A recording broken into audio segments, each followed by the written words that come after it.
Thank you, Jill. Now, this paper is called Lords on the Board, and probably it goes back to my own personal experience, because back in the 1980s, I spent 3 years as a non-executive director of a small listed company, moonlighting from my day job at the LSE. And on that board, there was a lovely gentleman called Lord Rotherwick, who was known as Bunny, and he was really sweet. The other non-executive director wasn't a lord himself, but his father was a lord. So I got this impression that to be a non-executive director, it helped to be a member of the aristocracy. But more recently, Vince Cable, the Secretary of State for Business, gave a speech a couple of years ago at a conference which the ACCA had sponsored, and he was reported in the Daily Telegraph as saying that he would like to see fewer lords on the board and more new directors whose achievements are before them rather than behind them. I thought it was a lovely expression, so I went to the text of the speech and listened to the podcast of the speech, and unfortunately I found that Vince had actually been misquoted by the Daily Telegraph. What he actually said related to chairs of remuneration committees. And he said, when I meet Remco chairs, I'm always impressed by how they are people with a lifetime of achievement behind them.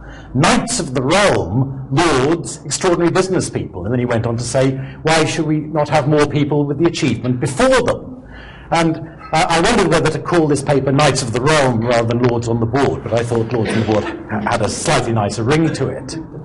So what I'm going to be doing in this presentation is I'm going to be going back in history, because I've been, over the years, very interested in the history of the British aristocracy, and particularly their accounting records and their management systems for their estates. Back in the 19th century, some of the large aristocratic estates, like the Duke of Devonshire or the Duke of Bedford or the Duke of Westminster, these were economic entities that were as large as many of the big quoted companies.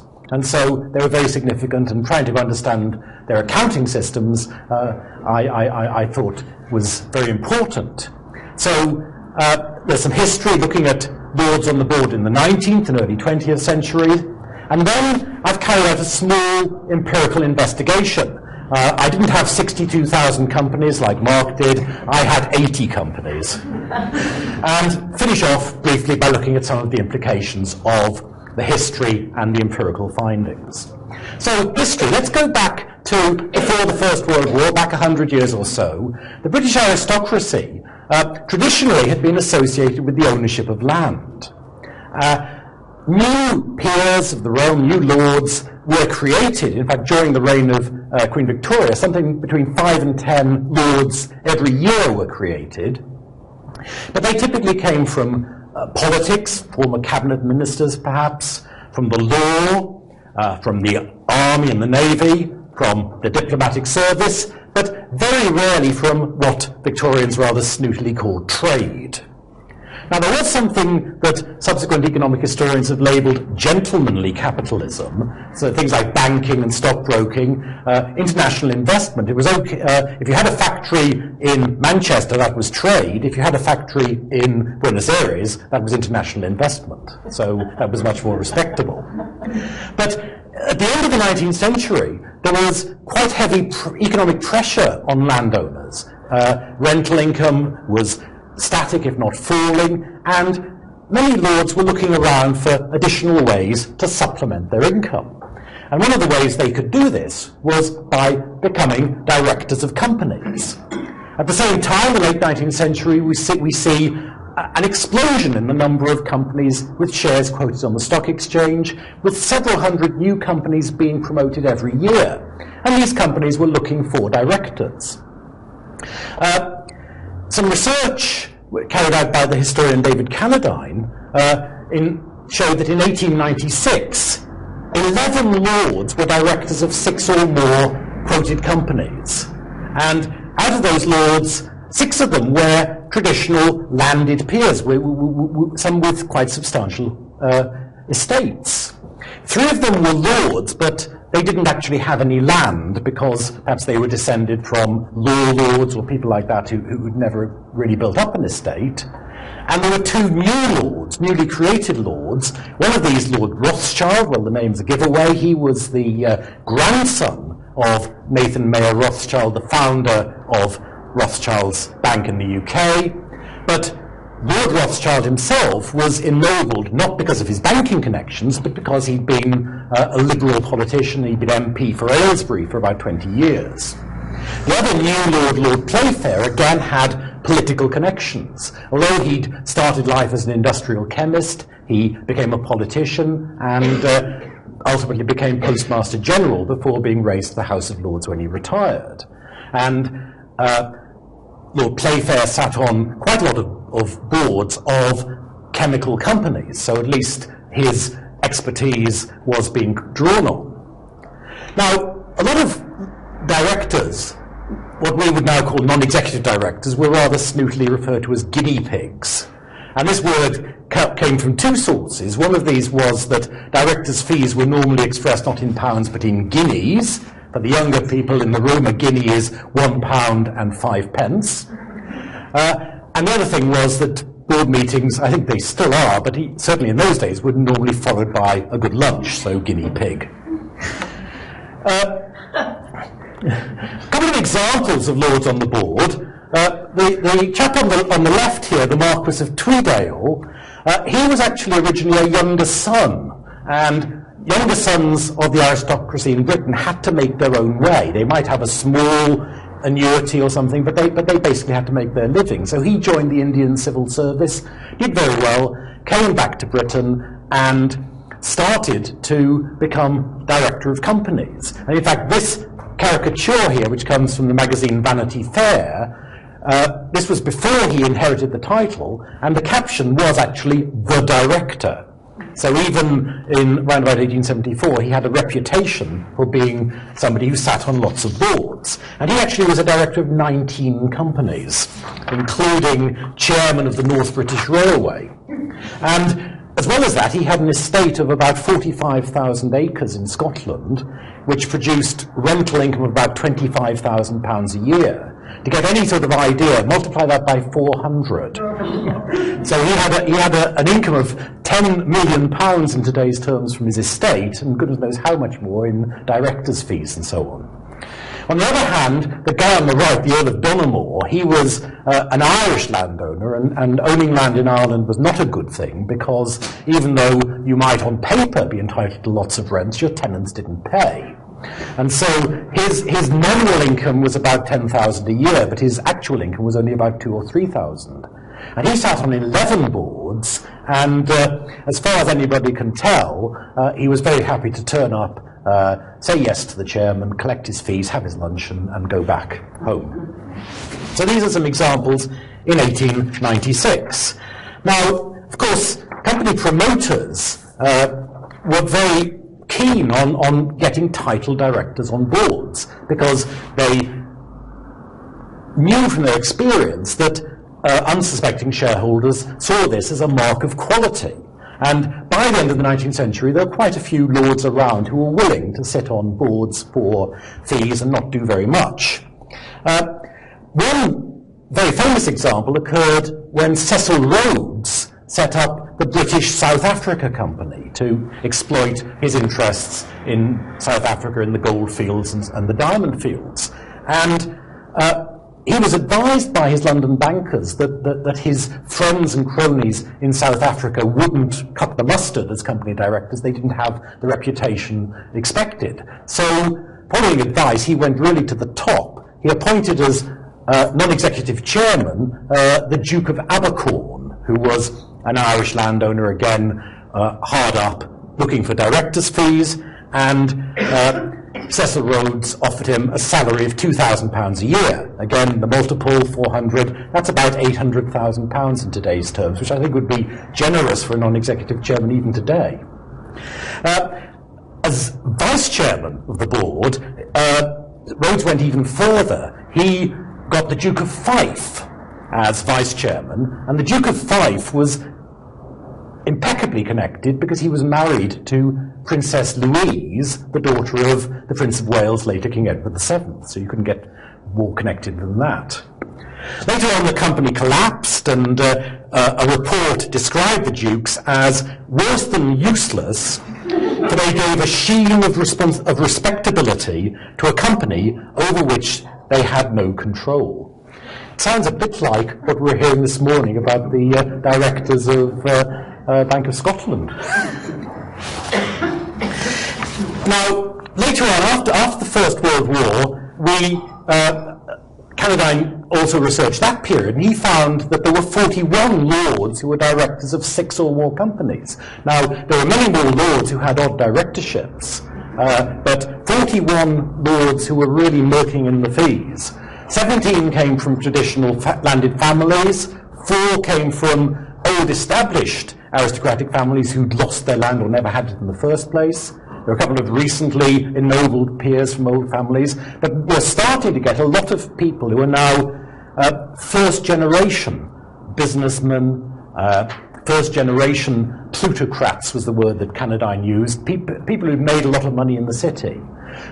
In the past, frequently you had to wait for your son or your grandson before they were ennobled. So, for example, Baron Rothschild was the grandson of the founder of the firm. But now people were being ennobled right away. It may be that they would have to pay Lloyd George a bribe or something like that, but nonetheless they were getting their titles. There were quite a lot of business people who didn't have 6 or more companies, but nonetheless were quite well known. A couple of examples that came to my mind would be Viscount Leverhulme, William Lever, who founded the company that's now Unilever. Somebody who I've researched myself was Lord Inchcape, who was the chairman of P&O, the shipping company, and he again was a first-generation wealth creator, entrepreneur.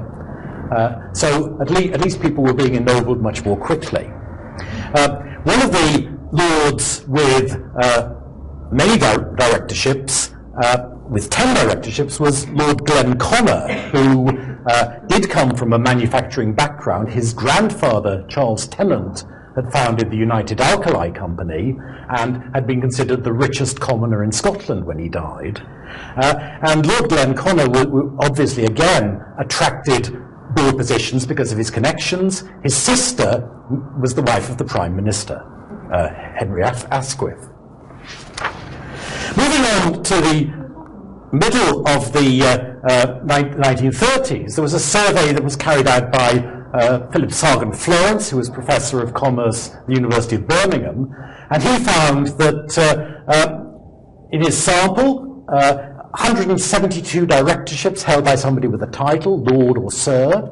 He found that about half of what he called large companies, and again it's interesting, large companies over $500,000 in capital, again multiplied by 400 it makes more sense, about 200 million, had at least one titled director, and the champions were the Prudential Assurance Company, who had 2 dukes, 1 marquis, 1 earl, 1 baron, and 3 knights. So half the board were titled, and you would imagine the formality and making sure you use the right title with the right people. The other 8 directors must have felt very sort of inadequate. More recently, and this starts to take onto the research I've done myself, about 15 years ago, Mike Page and Laura Spira did some research and published a paper called "Who Steals My Purse Steals Trash: Reputation as a Factor in Establishing the Value of Non-Executive Directors and Members of Audit Committees." And their data came from around about 1998.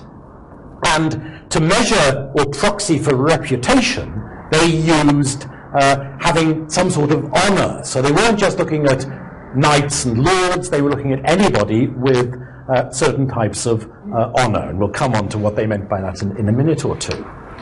Now, they had a sample of 40 companies from the FTSE 100 and 40 smaller companies. So to replicate that, that's exactly what I selected. I took 40 companies randomly selected from the FTSE 100. I excluded companies that were not UK registered because I thought that they were less likely to have lords on the board. But somebody pointed out to me that perhaps they might have a greater need to establish reputation than UK registered companies, so perhaps they might be more likely to have lords on the board. And I also took 40 companies from the rest of the list that's available from the London Stock Exchange. And I excluded companies not registered in the UK. I excluded companies that just had fixed interest securities listed. If they were already in the FTSE 100, I didn't want them because they should have been in the other sample. And I excluded investment trusts because, looking at a few of those, they tended to have very small and atypical boards. So we've got 40 FTSE 100 and 40 smaller companies, although those smaller companies ranged from one or two companies who were just outside the list down to some companies that were quite small and were actually quoted on the AIM market, the alternative investment market. The honours themselves were 5 ranks of honours, starting with the MBE, the second rank the OBE, the third rank CBE and similar types of honours like CMG, Commander of the Order of St Michael and St George, which frequently goes to diplomats, or Commander of the Order of the Bath, which frequently goes to military people. The knighthood or damehoods, because my sample actually threw up a couple of dames of the British Empire, and finally the top rank, peerages. And there were a couple of directors who actually had honours from countries other than the UK. There were 3 directors who had honours in the Order of Australia, and there were 3 directors who had the Bohemia Star, which is the honour given by the Hong Kong Special Administrative Region. And so I tried to map those honours onto the UK system. Now, I got the information about honours from company accounts and company websites, but this was, in some cases, a little bit of a struggle, particularly with AIM-listed companies, because they tend to give much less detail about their directors, and so I would have to look at websites and other sources of information. But usually, the annual report provided detailed biographies of directors, and in some cases, I'm pretty confident that the honours, if anybody had an honour, they'd be listed. But I think I got the sense from 1 or 2 cases that companies were being much more sort of informal than they might have been a few years ago. I certainly remember when I was an auditor that you would always put the full title and name of directors, but now it seems to be sort of shortened versions of names for some companies. There were a couple of cases where I had directors who were directors of more than one company in my sample, and for one of these, the company, he was a non-executive chair of a company, he was given his knighthood in that company's accounts, but he was also a non-executive director of a FTSE 100 company, and there the title was not mentioned. And as he'd been awarded the title several years before the accounts I was looking at, this must have been a deliberate omission.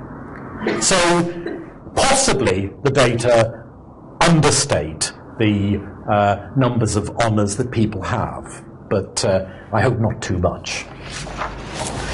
Now, some statistics. First of all, the numbers of directors. Directorships, there were, across my 80 companies, 719 directors. That makes an average of about 9 directors per company. And you can see that FTSE 100, clearly board sizes are larger than other companies. And also, FTSE 100 companies are more likely to have directors with honours than the other companies. But there were multiple directorships, and in fact, 33 people on my list had 2 directorships. One person had 3 directorships. And when I took those people out of the list, there were 684 unique directors, and between them, 76 of those had at least 1 honour. So that's about 11% of the directors in my sample had at least 1 honour. I think it's interesting, the multiple directors, the proportion is much larger. About 1 in 3 of the people with multiple directors had an honour. And there may be some significance in this, but I think the sample's too small to draw much conclusion. It was incidentally quite interesting going through the list that there were one person who I trained with when I did my accountancy training at Pete's, and another person who was in my year as a fellow student when I was studying. And I'm not sure whether to be humbled at how well they've done or pleased that I managed to avoid that sort of life. Looking at the board statistics, here the blue figures come from Mike Page and Laura Sparrow's paper, and the black figures are from my research. And what we can see here is, down right at the bottom, on average, boards are about one director less now than they were 15 years ago. But the clear thing is the shift. 15 years ago, boards were roughly equally divided between executive and non-executive, but now boards are much more heavily non-executive. And the typical board nowadays would have a chief executive officer, it would have the chief financial officer, and possibly one other executive director, and then 5 or 6 non-executives, one of whom would be designated as the senior independent non-executive director. The other thing where there's been a shift is in chairs. Back in 1998, about half of the company in Page and Sparrow's sample had an executive chair, normally with a CEO as well. So there was duality at the top, but the executive chair was working full-time in the business. Now, it shifted quite dramatically, so that only 12 of the 80 companies had an executive chair, and when you look at the split between FTSE 100 and others, only 2 of the companies in my sample, which by the way represented half of the FTSE 100 basically, had executive chairs, or disclosed that they had executive chairs. And in all the other cases, they were specifically described as non-executive chairmen. Board committees, well, I was interested in this because Vince Cable's remark related to board committees. Well, unfortunately, I don't have the split from 1998, but you can see that on average, FTSE 100 companies, the board committees are roughly 4, and in the other companies, roughly 3. So there has been a slight increase on average from 1998, but not very much. The smallest committees I found had membership of 1. This was in a company that only had 2 directors, one of whom was an executive chair, so the sole non-executive director was the audit committee and the remuneration committee. By the way, the largest boards were Standard Chartered Bank, 21 directors, and HSBC with 18 directors, but I think that reflects the special nature of those businesses with a lot of business in the Far East, because a lot of the non-executive directors come from those specific markets. Now for the honours themselves, this is quite a long table, but again I'll just try and pull out the highlights here. The key thing again is 1998, Page and Sparrow found 198 directorships with some sort of honour. I only found 88, and I'm talking about directorships here rather than individual directors. So if somebody has an honour and has more than one directorship, they're counted twice or indeed 3 times in this table. In terms of lords on the board, well, in 1998, Mike Page and Laura Sparrow found 35 lords on the board. I only found 11 in my sample of 80 companies. Knighthoods, they've collapsed as well. CBEs have stayed about the same, and I think CBE is now sort of the default honour for company chairman and chief executives. And then the other honours don't really amount to much, but it may be that if you just have an MBE, you don't feel like disclosing it. On the committees themselves, well, we can see here that when we look at the Remuneration Committee, to some extent, Vince Cable's comment isn't unfair, because there are 11 knights and 2 peers chairing Remuneration Committees out of my sample of 80. So Knights of the Realm, peers, established business people is a fair description, I think. The Audit Committee, again, tends to have fewer aristocratic chairs, and I wonder whether there's any significance in that. But certainly what we can see here, again, this bears out the pattern of the previous table, that there are fewer people with honours on boards of listed companies. Now, very quickly, who are the lords? Well, there are 3 hereditary peers, all of whom are non-executive directors. There are 7 life peers. 2 of them are non-executive chairs of companies.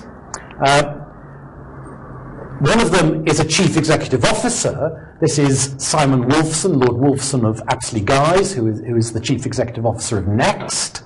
But in a sense, he is a sort of hereditary peer because his father is Lord Wolfson of Sunningdale, and his uncle was just Lord Wolfson, Sir Isaac Wolfson, who was the major player in the company called Great Universal Stores, which has subsequently demerged into Experian and various others. And there are 5 non-executive directors. The reason why 2 + 1 + 5 = 7 is that one of the non-executive chairs was also an NED of another company.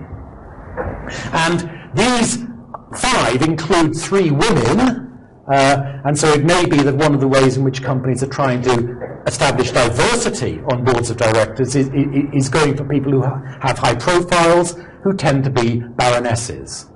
Virginia Bottomley, the former Conservative politician, Sarah Hogg, who I think was formerly connected with the Number 10 Policy Unit, and Lucy Neville Rolfe, who was a senior civil servant for 20 years and then went to become a director of Tesco. So quite varied, but still the pattern of some hereditary peers and some life peers. But the hereditary peers, 2 of the 3 are directors not because of their title, but because they had established very prominent careers in city banks and other institutions, and so the fact that they have a title doesn't really mean very much. And I think that's really, in a sense, what this research implies. A hereditary title doesn't really mean very much because you no longer have an automatic seat in the House of Lords. And the honour system, I think, has changed quite dramatically over the last 20 years or so.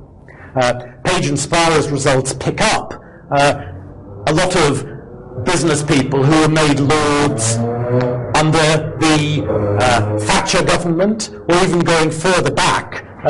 People may remember Harold Wilson's resignation honours, the so-called lavender list, where various business people were given titles on all sorts of spurious reasons.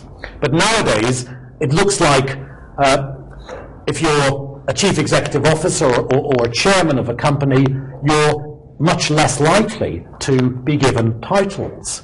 And a lot of jobs where perhaps 20 years or so you might have expected a knighthood, if you're a permanent secretary in a government department, or senior general, or senior banker in one of the big banks, you would expect to get a knighthood. It may be, one of the comments made earlier about people being motivated by pay, it may be in the past some people were senior directors because they were motivated by the expectation of getting a title. That's no longer there, so pay is the only motivating factor. And, as I said earlier, the sort of default honour for being a business person seems to be the CBE. Finally, although I wasn't actually formally researching this, I couldn't help take in the ages of the directors, because that again was another of Vince Cable's points. He was saying that there should be more directors with their achievement ahead of them, and most non-executive directors are in their 50s or their 60s or even their 70s. And I'll leave you with one thought, that if we're going to be looking at younger directors, almost in every case that I came across, the youngest director on the board was the chief financial officer. So the people with achievement ahead of them are basically accountants.